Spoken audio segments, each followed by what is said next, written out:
3 days after I walked out of my own house with 2 suitcases, my husband turned pale when he saw my name on a legal document. Not because he suddenly missed me. Not because he regretted bringing another woman into our home. He turned pale because for the first time in 28 years, he realized the wife he had just told, "You have nothing," might know exactly what he had been hiding. But that wasn't how this started. It started with me coming home.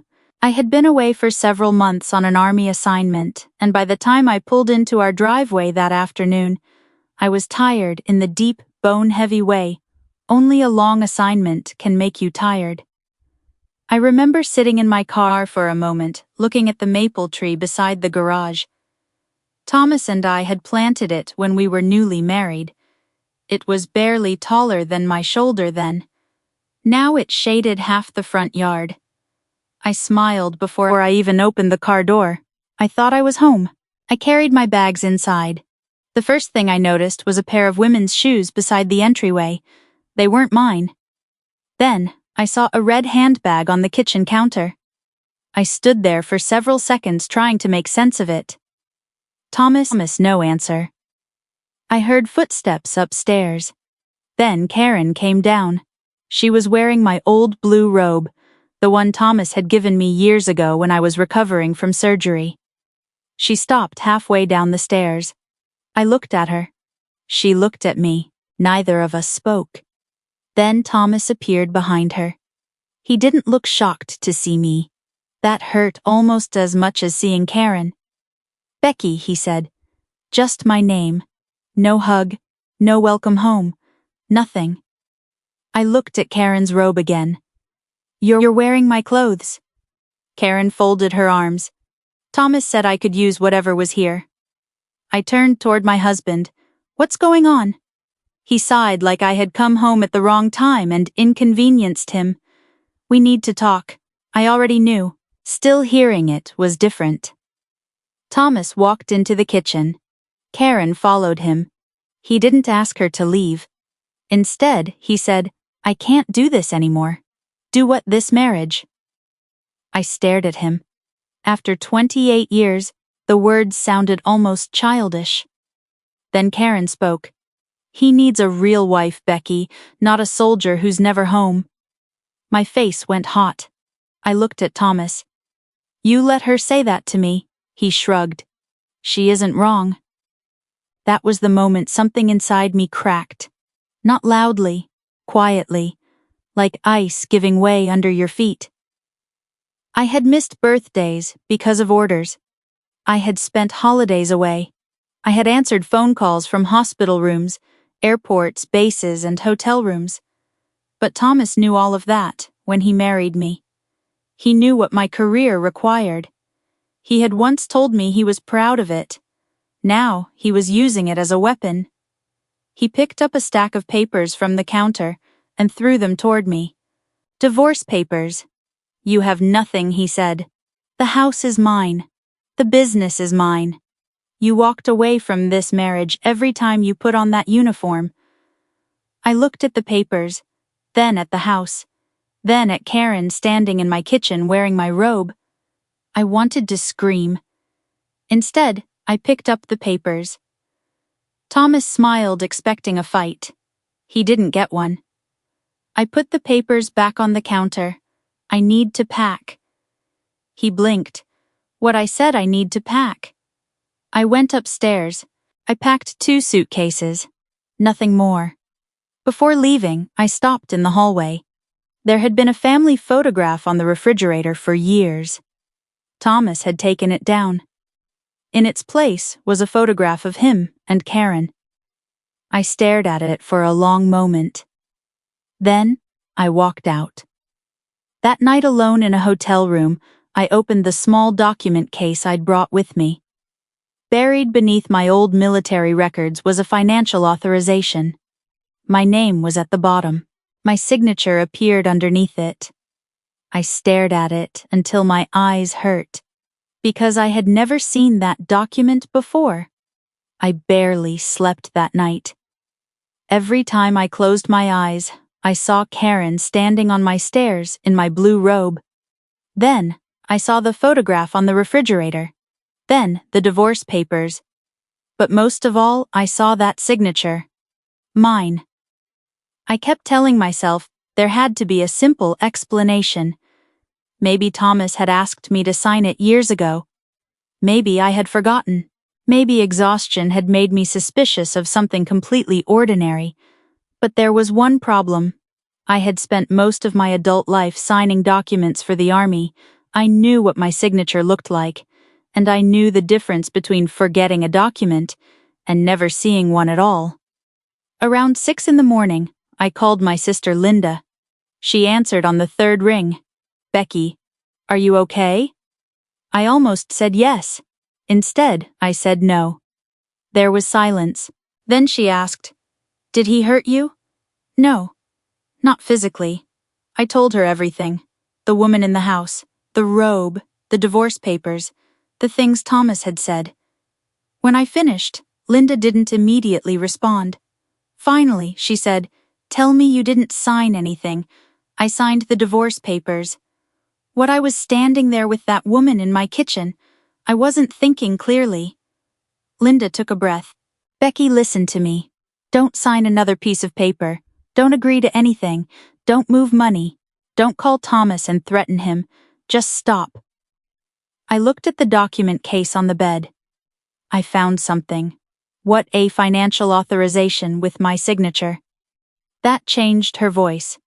"Do you remember signing it?" "No." "Then you need a lawyer." Later that morning, Linda gave me the number of Margaret Ellis. Margaret was a civilian attorney in her 60s who had spent years handling complicated divorce and property cases, including cases involving military families. Her office was in a quiet brick building outside the city. There was nothing glamorous about it. That made me trust her more. She listened while I explained what happened. She didn't interrupt when I told her about Karen. She didn't react when I repeated Thomas's words. When I finished, she asked, "Who normally handled the finances?" "Thomas." "Bank accounts?" "Thomas." "Taxes?" "Mostly, Thomas." "Investments?" "Thomas." She nodded slowly. "Then our first job is not revenge." I looked at her. "Our first job is finding out what is actually yours, what is actually his, and what happened to the money."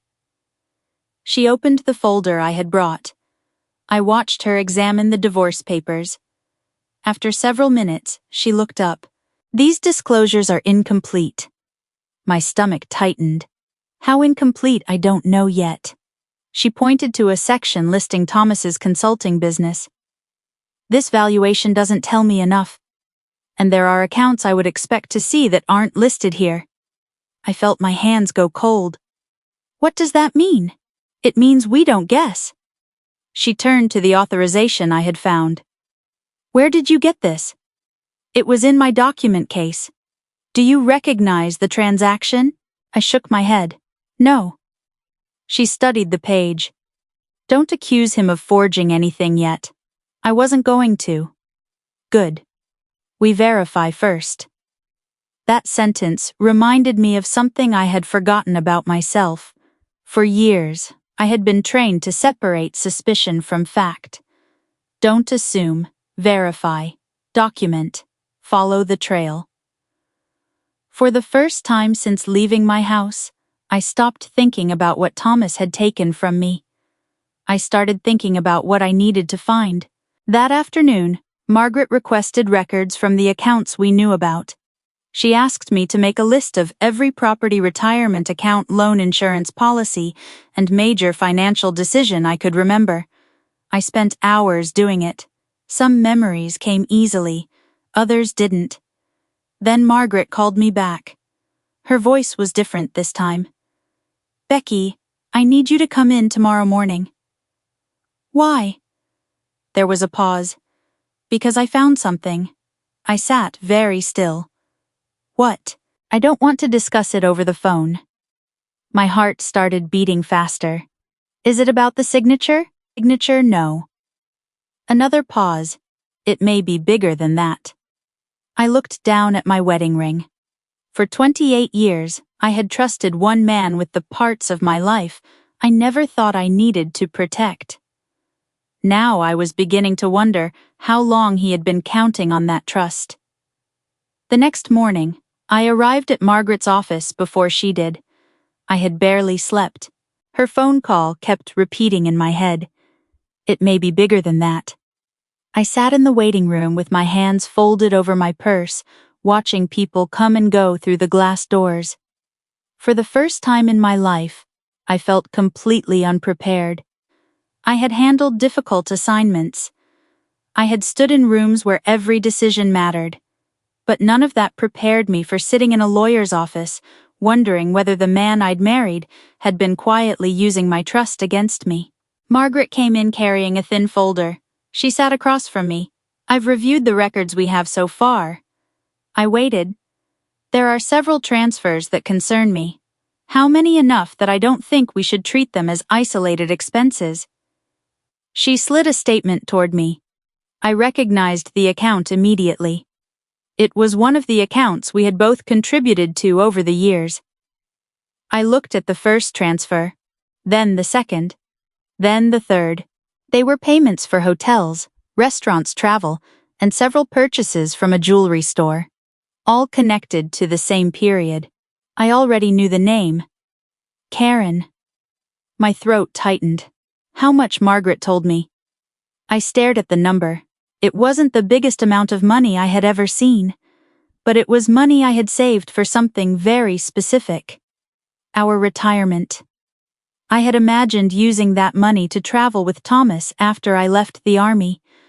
A small house, somewhere quiet, maybe a road trip across the Southwest. Nothing extravagant, just time together. Now I was looking at receipts for another woman's life. I turned the statement over. I bought that account with him.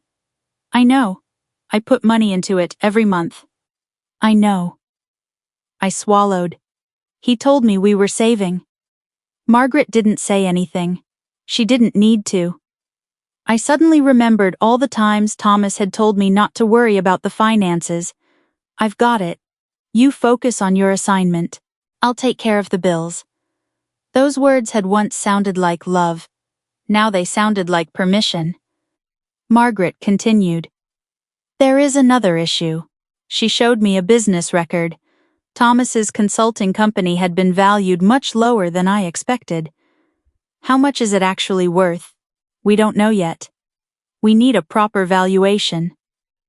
"But this number, it doesn't line up with the revenue history."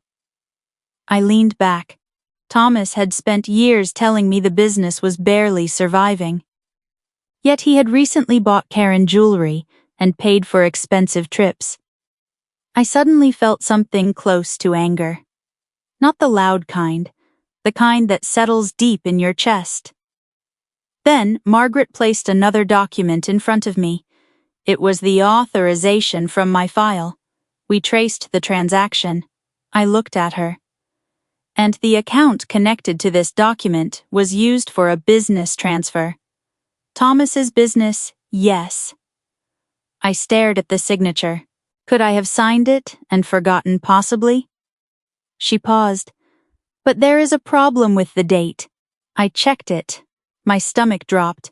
That was during my deployment. Yes, I was overseas. I know. I looked at Margaret. "Can we prove I didn't sign it? We can investigate." She said it carefully. No accusations, no dramatic promises, just facts. I appreciated that. Then my phone buzzed. "Thomas." I almost ignored it. Margaret nodded toward the phone. "Do you want to answer?" I stepped into the hallway. "What?" His voice was cold. "Are you seriously doing this? Doing what, digging into the finances? I have a lawyer." "You walked away, Becky. You told me to. I told you to leave. I didn't tell you to destroy everything." I closed my eyes. "You said I had nothing. You know what I meant." "No," I said quietly, "I don't." He became angry. "You're making this ugly." I looked through the office window at Margaret. No Thomas. My voice surprised even me. You made it ugly when you replaced me before you even told me the marriage was over. He went silent. Then I said the words I'd been waiting to say. You told me I had nothing. I took a breath. Now I'm going to find out whether you were right. I hung up. When I returned to Margaret's office, she was looking at another document. She didn't speak immediately. Finally, she turned it toward me. There was a transfer listed under a name I recognized, Karen, and the money had come from an account funded partly by my earnings. For the first time since I left home, I wasn't just hurt. I was angry. The legal request was delivered to Thomas 2 days later. I didn't know exactly when he opened it.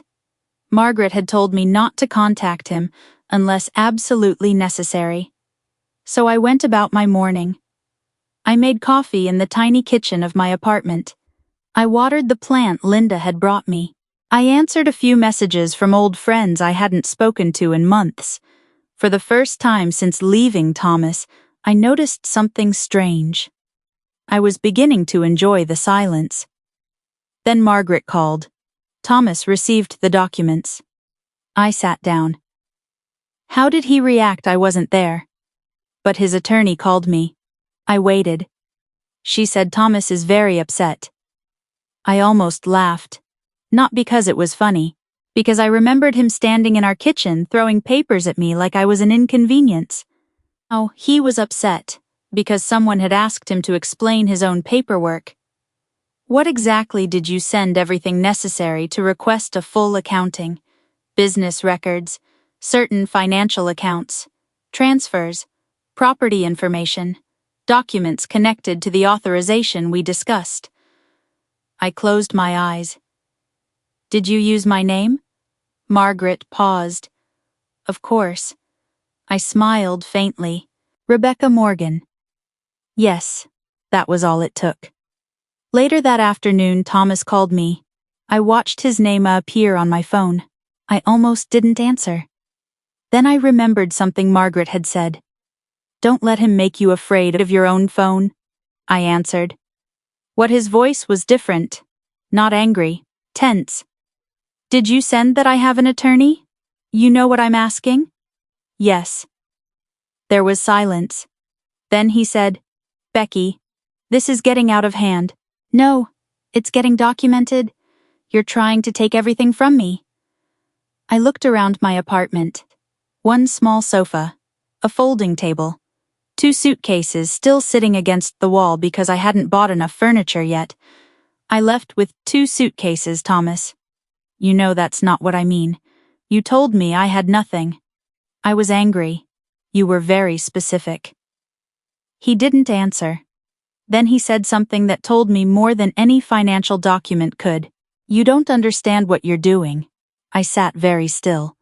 I understand exactly what I'm doing. No, you don't. His voice cracked slightly. You're opening things that should stay closed. I felt a chill run through me. What things? He didn't answer. Instead, he said, Talk to your lawyer. I am. Then he hung up. I called Margaret immediately. She listened. When I finished, she said, That sounds like fear. I thought you said we shouldn't assume. I did. She paused. But fear is something we can observe. That evening, Thomas sat in his attorney's office with the same papers in front of him. I wasn't there, but I learned later what happened. His attorney had asked him a simple question. Did Rebecca authorize all of these transactions? Thomas said yes. Then she pointed to one. Then why is this date during her overseas assignment? Thomas had no answer. She pointed to another. And this one? Again, silence. Then she placed the financial request on the desk. At the bottom was my name. Rebecca Morgan. Thomas stared at it. The woman he had told Karen was weak. The wife he had said had nothing. The soldier he had mocked for being away. My name was now attached to every question he couldn't answer. And that was when he finally understood. I wasn't fighting him. I was letting him explain himself. That night, Karen apparently asked him why his attorney kept calling. Thomas told her it was nothing. Karen didn't believe him.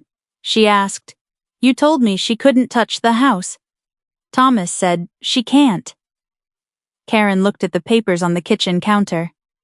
"Then why are you scared?" He had no answer for her either. Meanwhile, Margaret called me again. I found another transfer. To Karen, yes. How much, she told me. I closed my eyes. Then she added, "And Becky, this one came from a source I think you're going to recognize." "What source?" There was a pause. "Your military pay account." I stopped breathing for a moment. Thomas had not just betrayed our marriage. He may have used money I earned while serving to build the life he was replacing me with. I looked down at my hands. They were shaking. But this time I wasn't afraid. I was ready. I thought finding out that Thomas had used money connected to my military pay would be the worst part. I was wrong. The worst part was realizing how carefully he had separated the truth from the life he showed me. For years, I thought our finances were boring. Mortgage payments, insurance, retirement contributions, utility bills, nothing dramatic. But when Margaret and I began putting the records together, I saw a different picture. Thomas had been moving small amounts of money for years, not enough to attract attention immediately. A few $100s here, 1,000 there. Payments that looked ordinary until they were placed beside each other. Then the pattern became impossible to ignore. Some of the money went toward Karen. Some went toward Thomas's business. Some appeared to have been used for expenses he never mentioned to me. Margaret didn't call it a crime. She was careful. She simply said, "We have to establish where every dollar came from and where it went." I appreciated that. I didn't want revenge built on assumptions. I wanted the truth. Meanwhile, Thomas was still trying to control the story. He told people I had abandoned him. He told one of our neighbors that I had become obsessed with my career and forgotten how to be a wife. Then, Karen made a mistake. She posted a photograph online from a restaurant. She was sitting across from Thomas at a table covered with champagne glasses. Behind her was a painting I recognized. It was from a restaurant where Thomas and I had celebrated our 20th anniversary. I stared at the photograph for a long time. Then I closed my phone. I didn't call her. I didn't comment. I didn't send it to Thomas. I simply thought, she's sitting in a place where I once believed my marriage was safe. That evening, Linda came over to my apartment with takeout. We ate Chinese food from paper containers at my little folding table. For the first time in weeks, I laughed. It surprised me. Linda noticed. "You're laughing again." "I guess I am. You haven't done that much lately." I looked around the apartment. It was small. The furniture didn't match. My suitcases were still partly unpacked, but it was mine. I thought leaving would feel like losing everything I said. Linda shook her head. "Sometimes losing the wrong thing is how you find out what you actually needed." I didn't answer, but I remembered that sentence. A few days later, Thomas called again. His tone was controlled, almost polite. "You're really going through with this?" "Yes." "Do you know what this is going to do to the business?" "You should ask your attorney." "Becky, what, you're making a mistake." I looked out my window. A neighbor was walking his old golden retriever down the sidewalk. Everything outside looked completely ordinary. "You told me to get out," I said. I was angry. "You told me I had nothing. I didn't mean it. You brought another woman into our house." He went silent. Then he said I was lonely. That sentence finally made me angry. So was I. I had spent nights alone in military housing. I had eaten Thanksgiving dinner in a dining facility thousands of miles away from home. I had missed anniversaries. I had slept through birthdays because of exhaustion, and I had still believed I was married. "You were lonely," I said. "You could have told me." I did. No. My voice hardened. You complained. You blamed. You resented. You never told me you had already replaced me. He had nothing to say. After we hung up, I sat quietly for several minutes. Then my phone rang. Margaret. Becky Thomas's attorney contacted me. What now? They want to discuss a settlement. I felt a strange calm settle over me. Already they're concerned about the records. I looked at the 2 suitcases, still sitting in the corner. 3 weeks earlier, I had walked out of my home believing I had nothing. Now Thomas was asking to negotiate, but Margaret wasn't finished. There is one more issue, she said. What? The signature. My stomach tightened. We had it reviewed. And she paused. It may not be yours. I stood up. Then whose is it? Margaret's answer was quiet. We're still verifying that. I looked toward the window. For the first time, I wondered whether the story Thomas had told himself was beginning to fall apart faster than he could repair it. And somewhere across town, I knew one thing for certain. Thomas was no longer asking whether I would fight. He was starting to wonder what else I had found. The next morning, Margaret called me before 8. We confirmed something about the signature. I sat up in bed. What? It doesn't match your known signatures closely enough for us to treat it as yours. I was quiet. So someone forged it. I said it doesn't match. We still need the proper process to determine what happened. I appreciated that Margaret never rushed toward the most dramatic conclusion. But inside, I was shaking.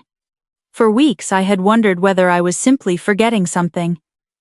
Now I had another possibility. Someone had used my name without my knowledge, and there was only one person who had been handling those finances. Thomas. That afternoon, Thomas asked to meet me. Margaret advised me not to go alone, so I met him at a restaurant in the middle of the afternoon with Linda sitting several tables away. Thomas arrived 10 minutes late. He looked older than I remembered. His shirt was wrinkled. His hair was thinner. He didn't look like the confident man who had stood in our kitchen and told me to get out. He sat across from me. You look good. I almost laughed. That's what you wanted to talk about, no. He looked down at the table. I don't know how this got so bad. I stared at him. You brought another woman into our house. I know. You told me I had nothing. I was angry. You told me you needed a real wife. He rubbed his forehead. I was lonely. I leaned back. So was I. He looked at me. You were always gone. I was serving. You were never here. I know. You don't understand what it was like. I felt something inside me break open. No, Thomas. You don't understand what it was like. I lowered my voice. I missed birthdays. I missed holidays. I missed weekends with you. I spent nights in places where I knew nobody. I came home exhausted and still tried to be your wife. He looked away. I needed someone. You needed someone who wouldn't ask questions. His eyes came back to mine. That isn't fair. No, I said. What you did wasn't fair. He was silent. I reached into my purse and placed a photocopy on the table. The financial authorization. His eyes dropped to it. You remember this? I don't. You signed it. No. He swallowed. You must have. I was overseas. He stared at the date. I watched the color leave his face. I know, he whispered. That was the first honest thing he'd said. I leaned forward. Then tell me how my signature got there. He didn't answer. For several seconds the only sound was silverware and quiet conversation around us. Finally he said, I don't remember. I almost believed him. Then he added I was trying to protect the business. From what he looked at me. From failing. I understood then. Thomas had been afraid. Afraid the business wasn't as successful as he claimed. Afraid I'd discover the truth. afraid that after retirement, I'd see exactly where our money had gone. So instead of telling me, he had hidden things. And then he had found someone who made him feel important. Karen. I looked at him. You didn't leave me because I was never home. He said nothing. You left because you didn't want the woman who knew you best to see who you'd become. His eyes filled with tears. I wasn't prepared for that. For 28 years, I had wanted him to understand me. Now sitting across from him, I realized understanding was not enough to repair what he had done. Thomas reached across the table. I pulled my hand away. I am sorry, he said. I believed that he was sorry, but I also knew that being sorry didn't make the marriage safe again. Then my phone buzzed. Margaret. I stepped outside. Becky, she said, Karen has contacted us. I froze. Why, she wants to know exactly where the money came from. I closed my eyes. What did you tell her? Nothing yet. I looked through the restaurant window at Thomas sitting alone. For the first time, I realized the truth was no longer something only Thomas and I were dealing with. Karen was beginning to see the life she had stepped into. And Thomas was running out of places to hide. By the time the settlement negotiations began, Thomas had stopped calling me. That silence told me more than his angry messages ever had. His attorney was doing the talking now. The numbers were being checked. The accounts were being reviewed. The business was being valued properly. And the money that had been spent during his relationship with Karen was being accounted for. There was no dramatic courtroom scene. Real life rarely gives you one. Instead, there were meetings, documents, signatures, and uncomfortable conversations. But every time another number was confirmed, I could feel the balance changing. Thomas had spent months telling me I had nothing. Now his own lawyer was calculating what I was legally entitled to receive. The house was not simply his. The business was not simply his. And the years I had spent contributing to our household had not disappeared because Thomas had decided they didn't count. When the final settlement was presented, I sat quietly while Margaret explained it. I wasn't suddenly rich. I wasn't walking away with some secret fortune, but I was financially secure enough to begin my next chapter without depending on Thomas. That mattered more to me than any number on the page. Then Margaret told me something else. Karen moved out. I looked up. Completely, yes. I didn't feel victorious. Mostly, I felt tired. Karen had been part of the betrayal, but she wasn't the person I had married. Thomas was. A few days later, he asked to see me again. I almost refused. Then I decided I wanted one final conversation. We met in the same restaurant where we had spoken before. Thomas looked different. Not broken, just smaller. He sat down across from me. I owe you an apology. I didn't answer. He continued. I spent years telling myself that I was the one sacrificing. I listened. I told myself, you chose the army over me. He looked down at his hands. But the truth is, I was jealous. That surprised me. Jealous of you.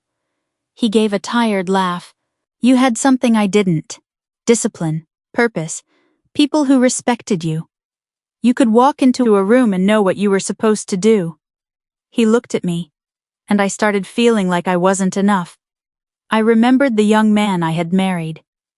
The man who used to wait at the airport when I came home. The man who once kissed me on the forehead before my first long assignment and told me to go do what I was meant to do. Somewhere along the way, he had become someone else. Or perhaps he had simply stopped hiding. I should have told you I was unhappy, he said. Yes. I should have asked for help. Yes. I should never have brought Karen into our home. No. He nodded. Then he said the words I had once wanted desperately to hear. I was wrong to make you feel like being a soldier made you less of a wife. I felt my eyes sting. But I didn't reach for him. I wasn't a perfect wife, I said. I know. I missed things. I know. I could have been more present sometimes. I know. But that never gave you permission to humiliate me. He lowered his head. No. I took a breath. I forgive you. He looked up. For a moment, hope crossed his face. I shook my head gently. Forgiving you doesn't mean I'm coming back. His face fell. I know. And surprisingly, he did. There was no argument, no manipulation, just silence. When I walked outside, the afternoon sun was low over the parking lot. I stood beside my car and breathed deeply. For months I had imagined revenge as Thomas losing everything. But standing there, I realized I didn't want his life. I wanted mine. I wanted quiet mornings. I wanted my retirement. I wanted to wake up without wondering what someone was hiding from me. And most of all, I wanted to stop carrying the weight of a marriage that had already ended. Thomas had lost the house money, and Karen. But those weren't the things he had really lost. He had lost the woman who spent 28 years believing he was her safest place. And that was something no settlement could ever restore. My retirement ceremony was held on a clear Saturday morning in a small auditorium on the Army installation, where I had spent so many years serving.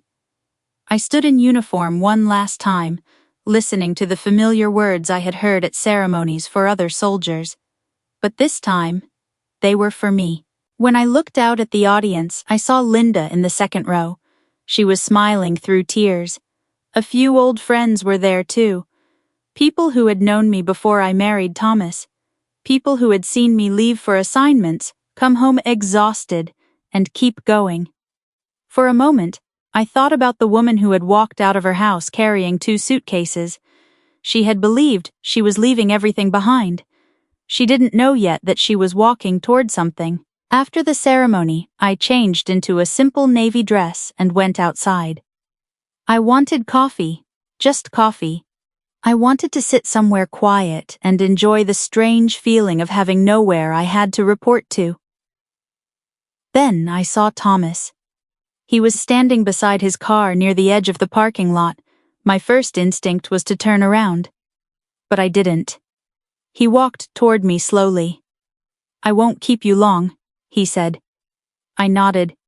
You look happy. I am. He smiled faintly. I used to think your uniform was the reason I lost you. I waited. He looked down for a moment. Now I know it was the way I treated the woman wearing it. I didn't have an answer ready. For months, I had imagined what I would say if he ever understood. But standing there, I realized I didn't need a perfect speech. Thank you for saying that, I said. He nodded. I am sorry, Becky, I know. I should have told you the truth years ago. Yes. I don't expect you to forgive me. I looked at him. I already have. His eyes lifted. But forgiveness isn't the same as going back. He nodded slowly. I know. And that was it. No dramatic embrace. No promise to rebuild our marriage. No sudden miracle. Just 2 people standing outside a building finally telling the truth after nearly 3 decades of marriage. I watched him walk away. Then I turned toward the parking lot. My car was old. My apartment was small. My retirement plans were simpler than I had once imagined. But for the first time in years, every decision in front of me belonged to me. I eventually moved into a modest house with a little backyard. I planted herbs along the fence. I bought a comfortable chair for the living room. I started taking long morning walks. Sometimes I met Linda for breakfast. Sometimes I traveled. Nothing spectacular. That was the point. Peace doesn't always arrive with fireworks. Sometimes it looks like drinking coffee at 7 in the morning without checking whether someone else is angry with you. Sometimes it is opening your bank statement and knowing exactly what every number means. And sometimes it is realizing that the person who told you that you had nothing was wrong. Thomas thought I had walked away with 2 suitcases and no future. For 3 days, I believed him. Then he saw one name on a legal document, Rebecca Morgan. That name reminded him that I was not simply the wife he had dismissed. I was a woman who had worked, served, contributed, sacrificed, and trusted. And when that trust was broken, I learned something I wish every person approaching retirement would remember: love does not require financial blindness. Know what you own. Know what you owe. Keep copies of important records. Understand your retirement accounts, insurance policies, property documents, and beneficiary designations. If you're facing divorce, don't sign away your future because someone tells you that you have no rights. Get qualified legal advice, ask questions, read the documents, and protect yourself without becoming bitter. Because revenge doesn't always mean watching someone else suffer. Sometimes revenge is simply building a peaceful life they can no longer control. I still have the wedding ring. It sits inside a small wooden box in my bedroom. I don't keep it because I want Thomas back. I keep it because those 28 years were real. Some memories were beautiful, some were painful, and all of them belong to the woman I became. I don't hate him anymore. I don't need to. He is part of my history, not my future. And if there is one thing I hope you take from my story, it is this: never let another person convince you that your years of sacrifice made you worthless. Whether you served your country, raised children, cared for a family, built a career, or simply stood beside someone through the hard years, you mattered. You still matter. And if you've ever been told that you have nothing, take a breath before you believe it. Look at the life you've built. Look at the lessons you've earned. Look at your own name. Sometimes that's where the real story begins. If my story made you think about someone who needs to hear this message, share it with them. And if you've lived through something similar, I'd love for you to leave your story below. Sometimes knowing we're not alone is its own kind of healing. Thank you for staying with me until the end.